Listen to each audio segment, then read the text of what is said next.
अस्सलाम वालेकुम। हमारे चैनल में खुश आमदीद।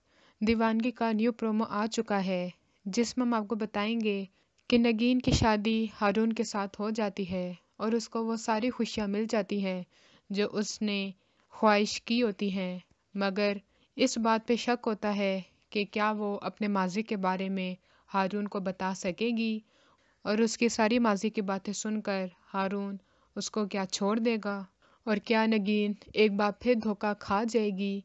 इसको जानने के लिए हमारी वीडियो को आखिर तक ज़रूर देखिएगा।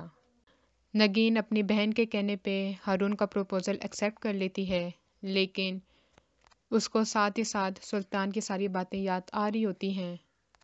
हारून उसको अंगूठी पहनाता है और कुछ दिनों के बाद उनकी शादी हो जाती है, जिस पे हारून नगीन से कहता है कि मैं अपने आप को खुशकिस्मत इंसान समझता हूँ कि उसने जो चाहा मिल गया।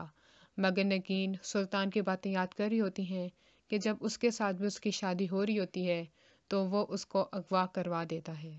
नगीन डरी हुई होती है, हारून को सच्चाई नहीं बता पाती कि अगर उसने मुंह खोल दिया तो कहीं वो उसको छोड़ ना दे और वो एक बार फिर से बदनामी का दाग लेकर उसके घर से निकाली ना जाए। लेकिन हारून की माँ नगीन को मुकम्मल तौर पे कबूल नहीं कर पाती कि इसकी वजह से मेरे बेटे ने मुझसे लड़ाई की, घर छोड़ के चले जाने की धमकी दी और वो उसको हर वक्त ताने देती रहती है।